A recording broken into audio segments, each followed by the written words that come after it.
everyone, welcome back to my YouTube channel. My name is कामिनी सिंह और I know कि मैंने बहुत दिन बाद वीडियो अपलोड की है और मैं कंसिस्टेंट नहीं रह पाई हूँ वीडियोस के साथ, but I'll definitely try it after this.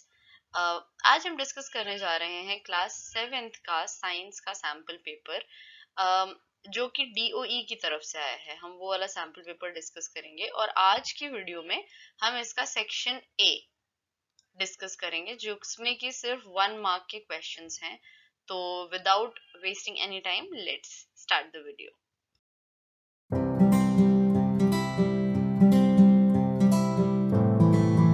सबसे पहले जनरल इंस्ट्रक्शंस देख लेते हैं. सभी के सभी क्वेश्चंस कंपलसरी हैं.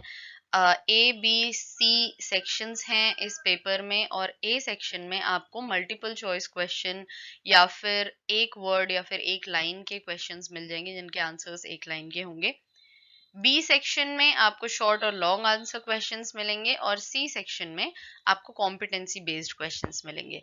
आज हम डिस्कस करेंगे, जैसा कि मैं पहले ही बता चुकी हूँ, सेक्शन A को, जिसमें कि 1 मार्क के क्वेश्चंस हैं.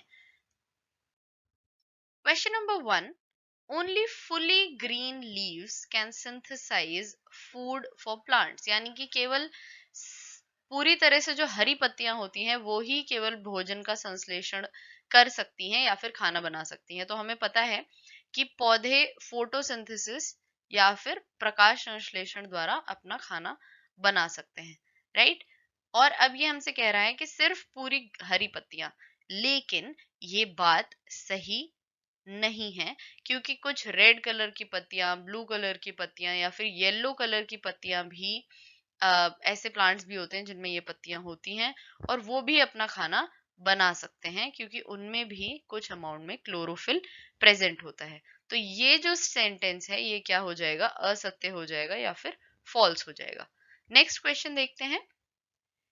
Cellulose can not be digested by cow. यानी कि सेल्यूलोज गाय के द्वारा नहीं पचाया जा सकता. तो हमने चैप्टर में पढ़ा है कि सेल्यूलोज गाय के द्वारा पचाया जा सकता है या फिर ऐसे सभी जानवरों के द्वारा पचाया जा सकता है जो कि घास खाते हैं, क्योंकि उनके अंदर एक स्पेशल ऑर्गन होता है जिसे हम क्या कहते हैं, र्यूमिन, और उनके पास कुछ स्पेशल बैक्टीरिया यानी कि जीवाणु होते हैं जिससे वो सेल्यूलोज पचा सकते हैं. लेकिन हम ह्यूमन बींग्स, इंसान, सेल्यूलोज नहीं पचा सकते. तो यहाँ पर क्या बोला है कि गाय नहीं पचा सकती. ये स्टेटमेंट भी क्या है, ये स्टेटमेंट भी फॉल्स है, असत्य है.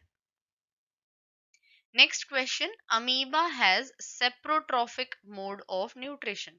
यानी कि अमीबा में मृत पोषी पोषण होता है. मृत पोषी पोषण या सेप्रोट्रॉफिक मोड ऑफ न्यूट्रिशन पहले देखते हैं होता क्या है. वे सभी जीव जो कि मरी हुई चीजों से या मृत चीजों से अपना पोषण लेते हैं, सड़ी गली चीजों से पोषण लेते हैं, वो होते हैं मृत पोषी. हमें पता है कि अमीबा कैसे पोषण लेता है. अमीबा अपने स्यूडोपोडिया से, पादाब से शेप चेंज कर करके किसी भी जीव को कैप्चर करता है, यानी कि जिंदा जीव को ही कैप्चर करता है. तो ये जो स्टेटमेंट है ये क्या हो जाएगी, फॉल्स हो जाएगी. और जो एमीबा का मोड ऑफ न्यूट्रिशन है वो क्या है, holozoic. Holozoic mode of nutrition है अमीबा का. तो ये स्टेटमेंट हमारी फॉल्स हो गई, असत्य हो गई.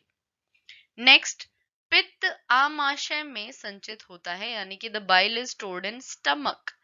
तो हमने ह्यूमन डाइजेस्टिव सिस्टम पढ़ा और हमने क्या देखा कि जो बाइल है, पहले देखते हैं वो किस काम आता है. वो फैट को पचाने के काम आता है, फैट के डाइजेशन यानी कि वसा के पाचन में काम आता है.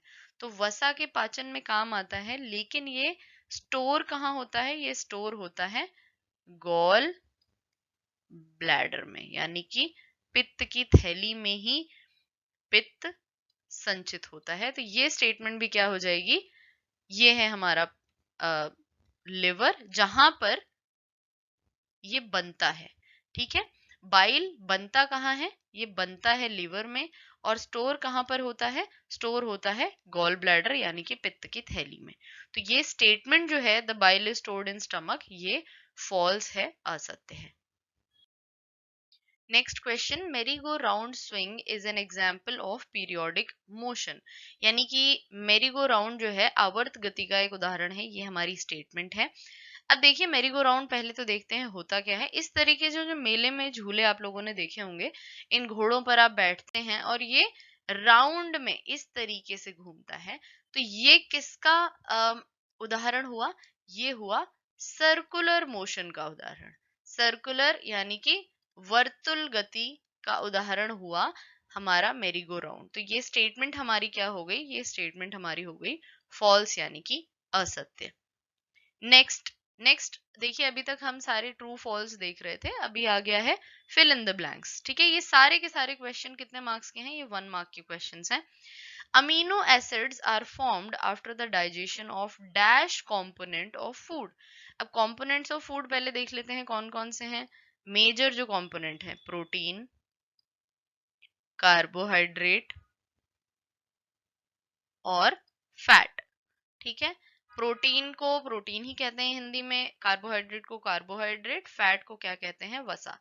अब किस कंपोनेंट द्वारा अमीनो एसिड बनता है इनमें से? तो हमारा आंसर क्या होगा? हमारा आंसर होगा प्रोटीन। लेकिन एग्जाम में कोई भी क्वेश्चन पूछा जा सकता है, तो कार्बोहाइड्रेट का एंड प्रोडक्ट भी हम देख लेते हैं, ग्लूकोज। और फैट का एंड प्रोडक्ट क्या है? फैटी एसिड या फिर वसा अम्ल। और इससे एक और चीज बनती है, ग्लिसरॉल। लेकिन हमसे पूछा गया है यहाँ पर अमीनो एसिड किस कंपोनेंट से टूटकर बनता है? तो वो बनता है प्रोटीन से। Next question, digestion is the breakdown of dash components of food into dash substance. भोजन के डैश घटकों का डैश पदार्थ में टूटना पाचन होता है। अब यहाँ पर देखिए, अगर आपने एक सही लिखा तो आपको हाफ मार्क मिलेगा, दूसरा सही लिखा तो यहाँ पर आपको हाफ मार्क मिलेगा। हमें पता है, देखिए हमने अभी देखा लास्ट क्वेश्चन में, प्रोटीन से क्या बना? अमीनो अम्ल। ठीक है, अमीनो एसिड। कार्बोहाइड्रेट से ग्लूकोज बना। ये क्या है? प्रोटीन क्या है? एक कॉम्प्लेक्स कंपोनेंट है। ठीक है, कॉम्प्लेक्स कंपोनेंट है यानी कि जटिल पदार्थ है, जिससे हमें किसमें बदलना है? सरल पदार्थ में, ताकि वो हमारे शरीर द्वारा अवशोषित हो सके, सिंपल कंपोनेंट में कन्वर्ट करना है। ठीक है, तो देखिए आंसर क्या हो जाएगा? Digestion is the breakdown of complex components of food into simple substance. ठीक है, जटिल से सरल में। जटिल जैसे मान लीजिए इस तरीके का आपका जटिल कंपोनेंट है, आपको इसको सरल में परिवर्तित करना है ताकि आपके शरीर द्वारा अवशोषित हो सके। Next, the distance covered by an object in a unit time is called. यानी कि तय की किसी वस्तु द्वारा एक इकाई समय में तय की गई दूरी को हम क्या कहते हैं? हम कहते हैं उसे स्पीड। यानी कि स्पीड का फॉर्मूला हमें पता है, तय की गई दूरी यानी कि डिस्टेंस अपॉन में टाइम। तो यूनिट टाइम में हमने कितना डिस्टेंस कवर किया, इसे हम क्या कहते हैं? स्पीड या फिर चाल। नेक्स्ट क्वेश्चन, यहाँ पर आपको मल्टीपल चॉइस दी हुई है, 4 ऑप्शंस दिए हुए हैं, उसमें से चुनना है। दूरी के मापन की एसआई इकाई क्या है? SI unit of measuring distance is. तो यहाँ पर एसआई यूनिट क्या होगी? मीटर। राइट, एसआई यूनिट क्या होगी? यहाँ पर आपको ऑप्शंस दिए हुए हैं, मीटर, सेंटीमीटर, किलोमीटर और बोथ एंड भी, लेकिन यहाँ पर हमारा सही आंसर जो है वो है मीटर। देखिए अभी आपसे एसआई यूनिट पूछी है डिस्टेंस की, तो मीटर। अगर आपसे टाइम की पूछते हैं तो क्या हो जाएगा? सेकंड। ठीक है, अगर आपसे स्पीड की पूछते हैं तो क्या लिखेंगे आप? मीटर पर सेकंड। ठीक है, तो यहाँ पर अगर ये पूछा गया है तो मे बी आपके पेपर में इनमें से भी कुछ पूछा जा सकता है, तो आपको ये याद होना चाहिए। Next question, if Sonu traveled 12 kilometer in a day, then how many meters he traveled on that day? very simple question.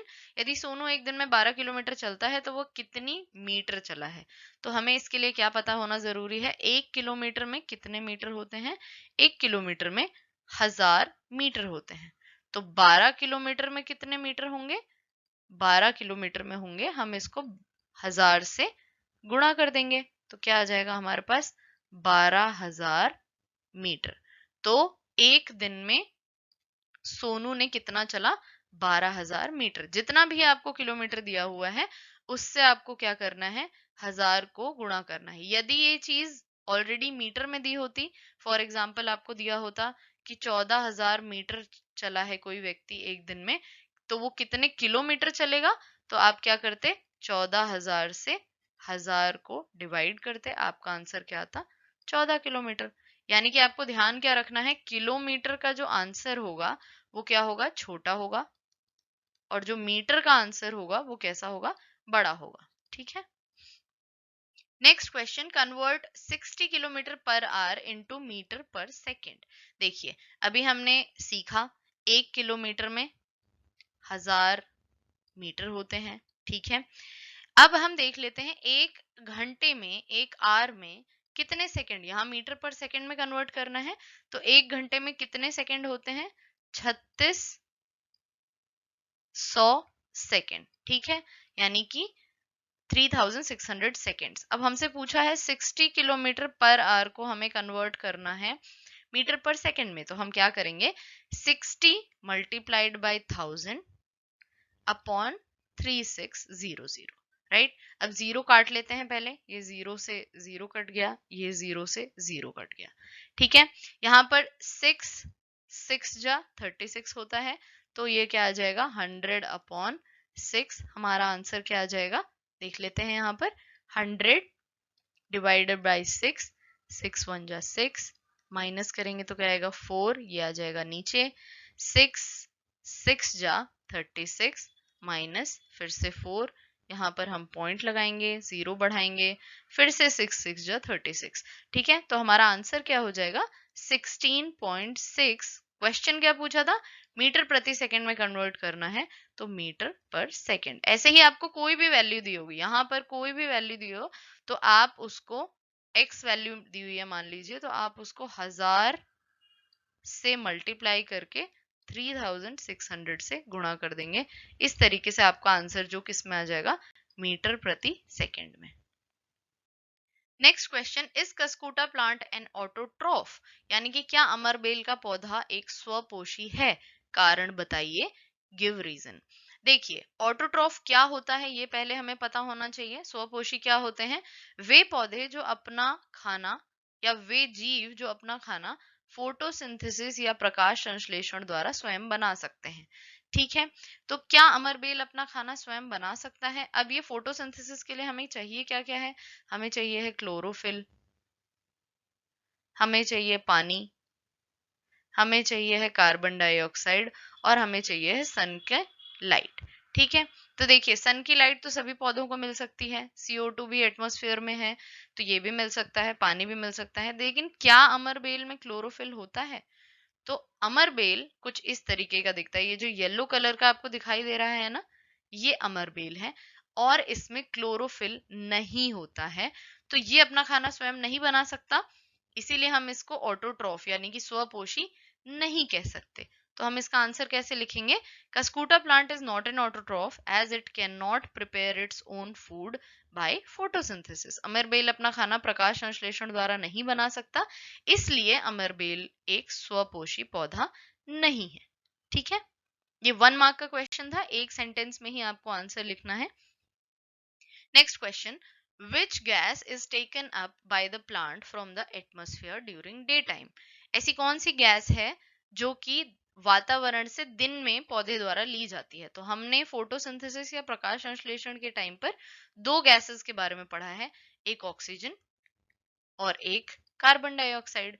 तो कौन सी दिन में ली जाती है और कौन सी पौधे द्वारा छोड़ी जाती है, ये आपको पता होना चाहिए। देखिए जो गैस हम लेते हैं वो पौधे छोड़ते हैं, और जो गैस हम छोड़ते हैं वो पौधे लेते हैं। तो यहाँ पर हमारा आंसर क्या हो जाएगा? Carbon dioxide. ठीक है, next question, do all plants are autotrophic in nature, give reason. क्या सभी पौधे स्वपोषी होते हैं? कारण दीजिए। देखिए अभी अभी हमने क्वेश्चन किया किसके बारे में? अमरबेल के बारे में। ये भी एक पौधा था, लेकिन ये क्या था? स्वपोषी नहीं था, अपना खाना स्वयं नहीं बना सकता। तो आप क्या कहेंगे? नहीं। The plants which lack chlorophyll cannot prepare their own food and are not autotrophs, यानी कि ऐसे पौधे जिनमें क्लोरोफिल नहीं पाया जाता है वे अपना खाना खुद नहीं बना सकते, इसीलिए हम उसको क्या नहीं कह सकते? स्वपोषी नहीं कह सकते। उदाहरण क्या है? अमरबेल। एक और उदाहरण है आपके पास, इंसेक्टिवोरस प्लांट्स। इंसेक्टिवोरस प्लांट्स या फिर कीट भक्षी जो थे वो क्या है, वो कीड़ों का भक्षण करते हैं या फिर इंसेक्ट्स को खाते हैं, तो वो भी ऑटोट्रॉफ्स नहीं है, वो भी अपना खाना स्वयं नहीं बना सकते। तो उनका भी हम उदाहरण दे सकते हैं। हमारा आंसर क्या हो जाएगा? नहीं। ऐसा नहीं है कि सारे पौधे ऑटोट्रॉफिक होते हैं। That is all for today's video. I hope you like the video. अगर आपको वीडियो पसंद आया है तो वीडियो को लाइक करें, कमेंट करके अपने क्वेश्चंस पूछ सकते हैं। अगर आपको कोई भी डाउट है तो शेयर करें अपने फ्रेंड्स के साथ, और चैनल को सब्सक्राइब करना ना भूलें। Thank you so much.